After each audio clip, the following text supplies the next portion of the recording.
Hey guys, welcome back to my channel let's learn with AK. Myself Ajay Sharma.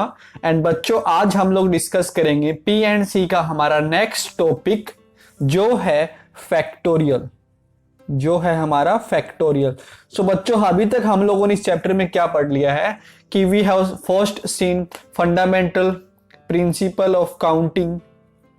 ठीक है, तो बच्चों सबसे पहले हम लोगों ने बात किया था कि हम किसी भी प्रॉब्लम को कैसे सोल्व करेंगे just by counting, just by counting without any formula. हम लोग किसी भी चीज को कैसे सोल्व करते हैं, किसी भी प्रॉब्लम को हम लोग कैसे सोल्व करेंगे जो पी एंड सी की प्रॉब्लम होगी।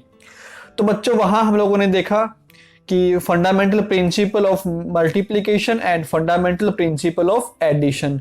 सो जो हमारा प्रीवियस वीडियो आया था उसमें मैंने काफी सारे क्वेश्चंस लिए थे जो एडिशनल क्वेश्चंस थे आपके, मतलब कि जो आपकी एनसीईआरटी बुक से एक्स्ट्रा कुछ क्वेश्चंस थे।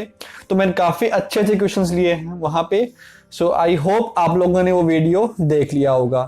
अब बच्चों बात ये आती है कि फंडामेंटल जो प्रिंसिपल ऑफ काउंटिंग है ना, उसकी कुछ लिमिटेशन है, उसकी कुछ लिमिटेशन है। तो इसी लिमिटेशन को हटाने के लिए अब हम लोग क्या करेंगे कि फॉर्मूला की हेल्प से हम लोग पी एंड सी को समझेंगे। सो पहले हम लोग पढ़ेंगे परम्यूटेशन का फॉर्मूला, पहले हम लोग पढ़ेंगे परम्यूटेशन के बारे में कि यूजिंग फॉर्मूला हम लोग परम्यूटेशन कैसे फाइंड करेंगे। And then we will discuss about combinations. So बच्चों आपको ये तो मालूम है ना कि परम्यूटेशन क्या होता है, मेरा कॉम्बिनेशन क्या होता है। Permutation means arrangement of objects when order matters. कि बच्चों इस केस में हमारा जो ऑर्डर होता है ना, कि आप किस ऑर्डर में उनको अरेंज कर रहे हो, that matters. But in case of combination कि आप किस ऑर्डर में उनको अरेंज कर रहे हो वो मैटर नहीं करता। तो बच्चों एक बेसिक सा एग्जांपल बताता हूं कि लेट सपोज हमारे पास 10 पीपल्स हैं, we have 10 people and out of 10 we have to select 4 people for a committee। So बच्चों इस क्वेश्चन में क्या है कि मेरे पास 10 पीपल है and out of 10 you have to select 4 people for a committee. So बच्चों यहां पे जो मेरा किस ऑर्डर में मैं उनको अरेंज करूंगा वो मैटर नहीं करेगा, है ना। चाहे आप पहले पर्सन को, जैसे कि आपने मान लीजिए 4 पर्सन चूज किए ए बी सी डी, तो आप किस ऑर्डर में इनको अरेंज कर रहे हो वो मैटर नहीं कर रहा। चाहे आप ए बी सी डी ऐसे लिखो, चाहे आप बी सी ए डी ऐसे लिखो, क्योंकि सबको क्या मिलना है, सबको सेम ही पोस्ट मिलना है। वो क्या है, उस कमिटी का मेंबर बनना है ना। तो यहां पे मेरा क्या है कि अरेंजमेंट किस ऑर्डर में मैं अरेंज कर रहा हूं वो हमारा मैटर, सॉरी वो मैटर हमारा नहीं कर रहा, है ना, वो मैटर हमारा नहीं कर रहा। तो ये किसकी प्रॉब्लम है हमारी, ये प्रॉब्लम है हमारी कॉम्बिनेशन की, कि बच्चों जब मेरा क्या हो ऑर्डर मैटर नहीं करता हो। Is that clear. अब सेम इसी क्वेश्चन में मान लेता हूं कि मुझे out of 10 I have to select 2 peoples and उनमें से मैं एक को प्रेसिडेंट बनाऊंगा एंड दूसरे को मैं वाइस प्रेसिडेंट बनाऊंगा। तो बच्चों मान लो मैंने 2 पीपल चूज किए ए एंड बी, तो अगर मैं इनको ऐसे अरेंज करता हूं ए बी एंड अगर मैं इनको ऐसे अरेंज करता हूं बी ए, तो दोनों डिफरेंट बातें हैं। इस केस में मेरा जो ए है वो प्रेसिडेंट बन जाएगा, बी मेरा वाइस प्रेसिडेंट बन जाएगा। इस केस में बी हमारा प्रेसिडेंट एंड ए हमारा वाइस प्रेसिडेंट। सो इस प्रॉब्लम में क्या है कि आप किस ऑर्डर में उनको अरेंज कर रहे हो वो मैटर कर रहा है। सो this is a problem of permutation. तो ये किसकी प्रॉब्लम है, हमारी परम्यूटेशन की प्रॉब्लम है। सो बच्चों जो हमने फंडामेंटल प्रिंसिपल ऑफ काउंटिंग देखा है ना, फंडामेंटल प्रिंसिपल ऑफ काउंटिंग जो हमने पढ़ा है, that is used only for permutation, that is used only for permutation problems. अब जरा अपने जो नोट्स बनाए हैं आप लोगों ने उसको देख लो एक बार कि हमने जितने भी क्वेश्चंस किए थे ना उस सब में क्या हो रहा था, हमारा जो अरेंजमेंट है, हम किस ऑर्डर में उनको अरेंज कर रहे हैं वो हमारा मैटर कर रहा था। इसलिए जो फंडामेंटल प्रिंसिपल ऑफ काउंटिंग है ना, दैट वर्क्स फॉर परम्यूटेशन। इस बात को मैं आपको एक्सप्लेन, प्रूफ के साथ एक्सप्लेन करूंगा जब मैं परम्यूटेशन का फॉर्मूला आपको पहली बार दिखाऊंगा, ठीक है। तो बच्चों, पर बिफोर स्टडिंग परम्यूटेशन फॉर्मूला हमें क्या पढ़ना पड़ेगा, हमें फैक्टोरियल के बारे में नॉलेज होना चाहिए कि फैक्टोरियल क्या है। हमें फैक्टोरियल के बारे में नॉलेज होना चाहिए। सो बच्चों, फैक्टोरियल को हम लोग ऐसे शो करते हैं, फैक्टोरियल को हम लोग ऐसे सोल्व करते हैं। So guys, if I am writing 7 factorial, if I am writing 7 factorial, so dear students, this means 7 into 6 into 5 into 4 into 3 into 2 into 1। so 7 factorial का मतलब ये है। अब 3 factorial का मतलब क्या है, तो 3 उसमें से एक कम करो, 2 into 1, so this is equal to 6, and यहां से भी आप इसको मल्टीप्लाई करके लिख सकते हैं। If I am writing 5 factorial, then it means 5 into 4 into 3 into 2 into 1, and that is equal to 20, 60, 120. So this is how factorial works. Now dear students, if I am writing general, that is n factorial, where n क्या है हमारा, कोई भी natural number. सो बच्चों, जो factorial निकलता है ना, वो हमारा ओनली एक नेचुरल नंबर का ही फैक्टोरियल निकलेगा, ठीक है। So how can I write this n factorial. So सबसे पहले मैं लिखूंगा n इंटू, अब n में से मैं एक माइनस करूंगा, so n minus 1 into what will I do, फिर मैं इसमें से एक और सब्ट्रैक्ट करूंगा, so n minus 1 minus 2 minus 1, so this will be n minus 2, and ऐसे ही फिर n minus 3 and so on, it will continue up to 1। Is that clear? It will continue up to 1। So ये हमारा क्या है, n factorial है। अब बच्चों एक बात और सीख लो यहीं पे, कि जो हमारा 7 फैक्टोरियल है ना, उसको मैं क्या लिख सकता हूं, 7 into 6 into 5 into 4 into 3 into 2 into 1, right? Clear? So can I also, देखिए बच्चों, अगर मैं इसकी बात करूं, so this is what, this is 7 factorial. So बच्चों, I can write 7 factorial as 7 into 6 factorial. I can also write this as 7 into 6 into 5 factorial. I can also write this as 7 into 6 into 5 into 4 factorial. तो आपको simple सी ये बात ध्यान रखनी है कि मुझे -1 करते जाना है और उसको मल्टीप्लाई करना है। आया बात समझ में? So this is how it works. Now n factorial can be written as n into n minus 1 factorial. I can also write this as n into n minus 1 into n minus 2 factorial. Is that clear? Is that clear, students? हाँ. So let's take an example. तो factorial के बारे में हमें बस इतना ही जानना था। सो अब हम लोग एक्सरसाइज की तरफ बढ़ेंगे। जो उससे पहले चलो एक छोटा सा क्वेश्चन कर लेते हैं कि evaluate n factorial upon r factorial into n minus r factorial when n equals to 5 and r equals to 2। Evaluate this when n factorial upon this when n equals to 5 and r equals to 2. So what will I do? I will put the value of n and r here. So dear students, 5 factorial upon 2 factorial into 5 minus 2 factorial. Is that clear? So this is equal to 5 factorial upon 2 factorial into 3 factorial. Clear है? अब बच्चों हमें क्या करना है कि जो हमेशा ध्यान रखना कि जो बड़े वाला फैक्टोरियल हो ना, उसको आप रिड्यूस करो। सो मैं बड़े वाला क्या फैक्टोरियल, मेरा 5 फैक्टोरियल है, तो मैं इसको रिड्यूस कैसे करूंगा, 5 इंटू एक कम 4 इंटू 3 फैक्टोरियल। मैं 3 फैक्टोरियल तक क्यों गया, क्योंकि नीचे क्या था मेरा, यहाँ पे 3 फैक्टोरियल। तो बच्चों जो हमारे 5 फैक्टोरियल है इसको मैं रिड्यूस करूंगा कहां तक, 3 फैक्टोरियल तक मैं इसको रिड्यूस करूंगा। Is that clear? Now 2 factorial into 3 factorial. So ये 3 फैक्टोरियल मेरा इस 3 फैक्टोरियल से कैंसिल हो गया।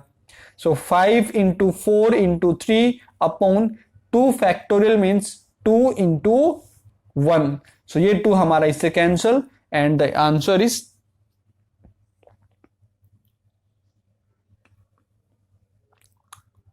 ये तो कैंसिल हो गया ना अपना 3, ये तो कैंसिल हो गया, 5 2 जा 10। So your answer is 10। Is that clear? So this is how हमें ऐसे करना है। चलिए एक क्वेश्चन और करते हैं कि we have 12 factorial upon 10 factorial into 2 factorial. तो मैं इसको कैसे करूंगा? तो बच्चों देखिए कि बड़े वाला फैक्टोरियल क्या है मेरा 12, फिर छोटा फैक्टोरियल क्या है मेरा 10 factorial. So I will reduce this 12 factorial into 10 factorial. So for that I will do 12 into 11 into 10 factorial divided by 10 factorial into 2 factorial। आया समझ कि मुझे कहां तक उसको रिड्यूस करना है, जो मुझे डिनोमिनेटर में मिले या फिर जो मुझे मिले है ना वो। अब बच्चों इसके बाद कि 12 इंटू 11 ये हमारा कैंसिल हो गया, upon 2 factorial means 2 into 1, that is 12 into 11 upon 2, so 6, so answer is 66। is that clear?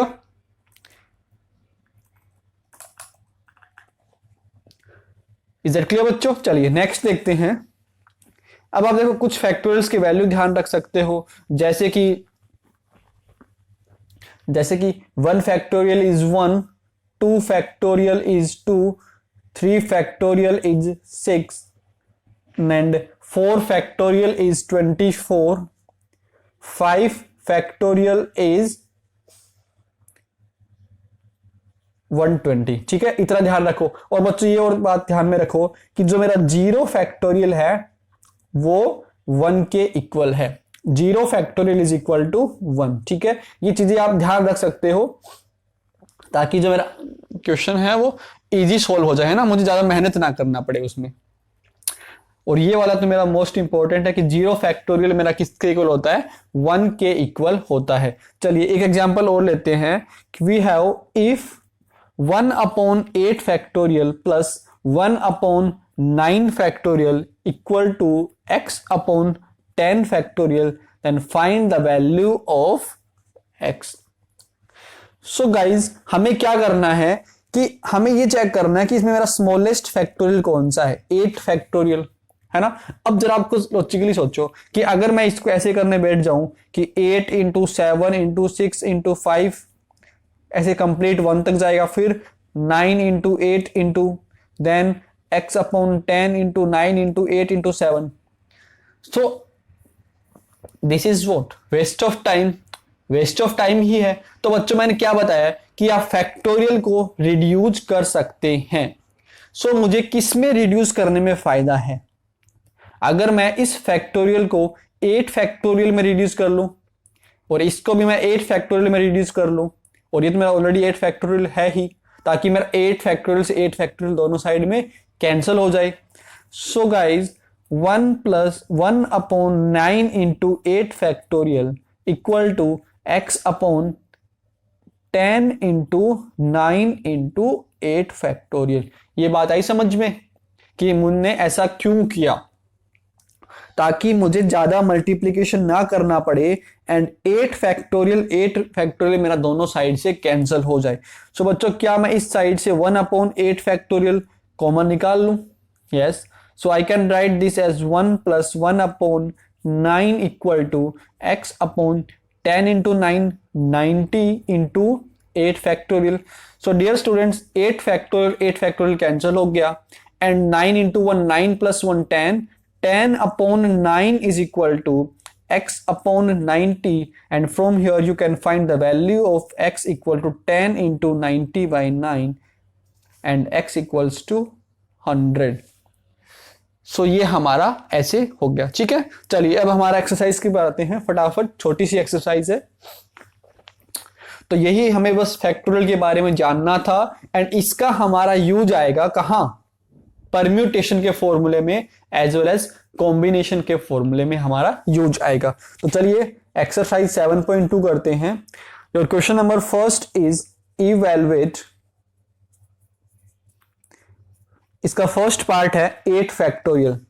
सो हमें 8 फैक्टोरियल को फाइंड करना है। सो डियर स्टूडेंट्स, 8 फैक्टोरियल का मतलब क्या है कि 8 into 7 into 6 into 5 into 4 into 3 into 2 into 1, इसको मल्टीप्लाई कर लो अब। So let's do this. 8 5 जा 40, 40 into 4 160, 160 into 3 480, 480 into 2 960 and 960 into this 42. Is that clear? अब बच्चों इसको मल्टीप्लाई कर लो आप। सो वी विल हैव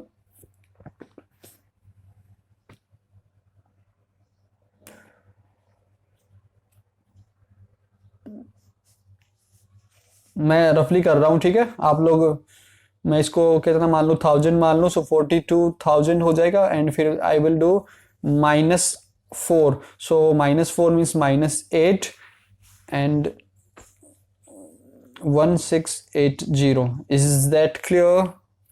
160 2 9 में से 7, 9 में से 6 निकाले 3,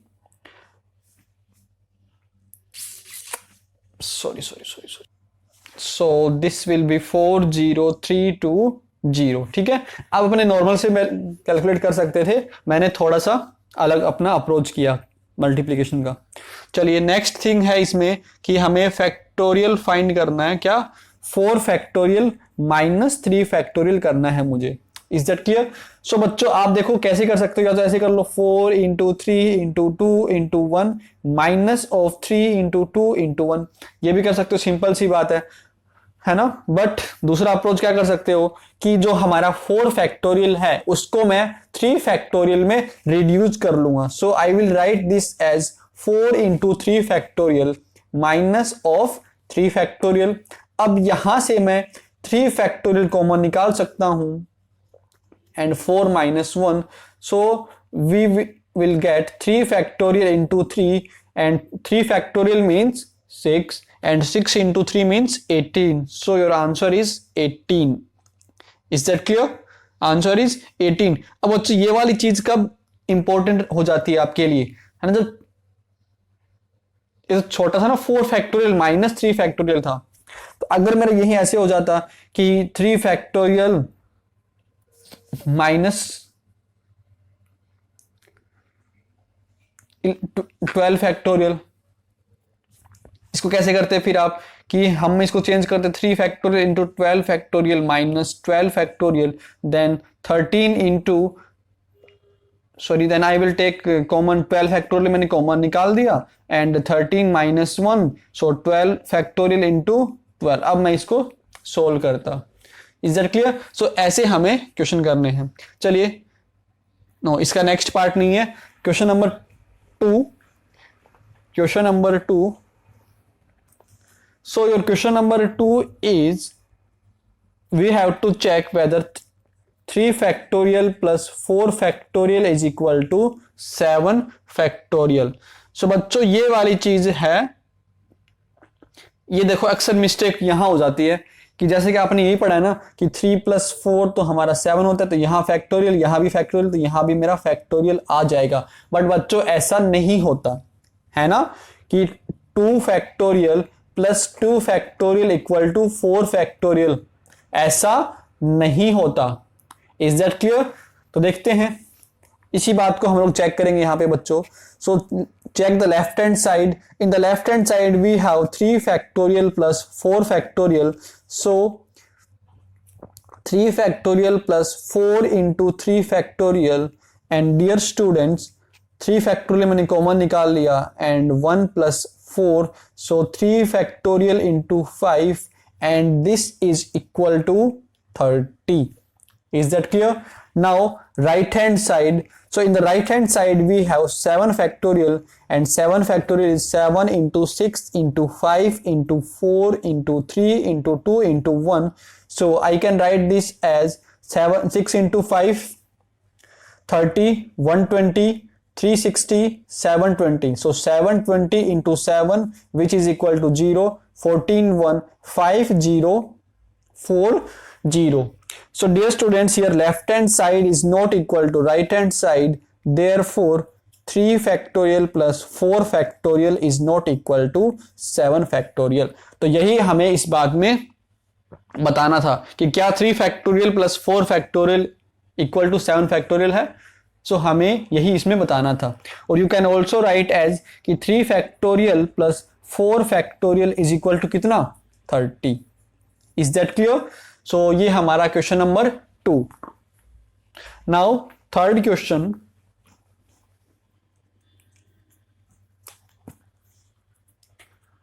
In question number 3, you have to compute means evaluate, means find 8 factorial upon 6 factorial into 2 factorial. So dear students, मैंने कैसे करने को बताया है कि जो मेरी बड़ी वाली जो फैक्टोरियल है ना, उसको आप छोटी में रिड्यूस कर लो. सो 8 फैक्टोरियल को मैं रिड्यूस करूंगा किसमें? 6 फैक्टोरियल में मैं इसको रिड्यूस करूंगा, ताकि मेरा 6 फैक्टोरियल से 6 फैक्टोरियल कैंसिल हो जाए. सो 8 फैक्टोरियल को मैं लिख सकता हूं 8 into 7 into 6 factorial divided by 6 factorial into 2 factorial. So 6 ये हमारा कैंसिल हो गया, and 56 upon what is 2 factorial? It means 2. So we will get 28. So 28 my answer. Is that clear? So 28 is your answer. चलिए, यही हमारा question number 3 था. Now question number 4. Question number 4 says if 1 upon 6 factorial plus 1 upon 7 factorial is equal to x upon 8 factorial, find x. Find x. So dear students, let's solve this. कि 1 upon 6 factorial plus 1 upon 7 factorial equals to x upon 8 factorial. Find the value of x. So आपको मालूम है कि मैं इसको कैसे करूंगा. मैं 8 फैक्टोरियल को पूरा सोल्व नहीं करूंगा कि 7 into 6 into 5 into 4 into 3 into 2 into 1. ऐसे ही मैं 7 को भी पूरा सोल्व नहीं करूंगा. तो बच्चों मैं क्या करूंगा कि जो हमारा 8 फैक्टोरियल है और जो हमारा 7 फैक्टोरियल है उसको मैं रिड्यूस करूंगा 6 फैक्टोरियल में, ताकि मेरा 6 factorial left hand side and right hand side से कैंसिल हो जाए, है ना. तो चलिए फिर. सो 1 upon 6 factorial into 1 upon 7 factorial, I will write this as 7 into 6 factorial. Now x upon 8 factorial को मैं reduce करूंगा 8 into 7 into 6 factorial में. अब बच्चों, सॉरी यहां पे प्लस है ना, सो डायरेक्ट काट दूं मैं यहां से 6 factorial 6 factorial 6 factorial. So we will have 1 upon 1. I don't want to refill. 1 upon 1 plus 1 upon 7 equal to x upon 56. अब इधर मैं एलसीएम ले लेता हूं. So on taking LCM we will have 8 upon 7 is equal to x upon 56, and so 8 upon 7 into 56 is equal to x. 7 8s are 56 and the value of x equals to 64. So this is my question number 4. Now the last question of this very beautiful सी प्यारी सी छोटी सी exercise, evaluate n factorial upon n minus r factorial when first part is कि n equals to 6 and r equals to 2. So dear students, n is 6 and r is 2. सो क्या बन जाएगा मेरा, this will be 6 factorial upon 6 minus 2 factorial, so 6 factorial upon 4 factorial. अब बच्चों मैं 6 factorial को कहां तक रिड्यूस करूंगा, up to 4 factorial, so this will be 6 into 5 into 4 factorial divided by 4 factorial. This cancel out and your answer is 30. Now the second part of this कि n equals to 9 and r equals to 5. So guys this will be 9 factorial upon 9 minus 5 factorial. ठीक है, so 9 factorial upon 4 factorial. अब बच्चों जो हमारा 9 factorial है उसको मैं रिड्यूस करूंगा 4 फैक्टोरियल तक, so I will write this as 9 into 8 into 7 into 6 into 5 into 4 factorial divided by 4 factorial, and इस 4 फैक्टोरियल से ये 4 फैक्टोरियल कैंसिल हो गया। अब हमें इनको मल्टीप्लाई करना है और मेरे पास क्या बचा, 9 इंटू 8 इंटू 7 इंटू 6 इंटू 5। चलिए मल्टीप्लाई करते हैं, 6 5 जा 30, 30 इंटू 7 210, सो 9 8 जा 72 इंटू 210, ठीक है। Now we have to multiply this, so this is 0, 72 1 जा 72, 2 7 72 2 जा 144, 144 plus 7 151, so 15120, so this is the answer. Is that clear? So ये हमारा एक्सरसाइज 7.2 था, बहुत छोटी वीडियो बनी है, केवल 25 या 26 मिनट की वीडियो है। तो बच्चों नेक्स्ट वीडियो जो आएगी ना हमारी वो काफी इंपॉर्टेंट होगी। हम लोग उसमें बात करेंगे कि जो परम्यूटेशन वाला फॉर्मूला है वो क्या है, ठीक है, एंड उसको हम लोग कैसे यूज करेंगे। Is that clear? So बच्चों मिलते हैं नेक्स्ट वीडियो में। Till then, take care, stay home, stay safe. Thank you for watching this video. See you. Bye.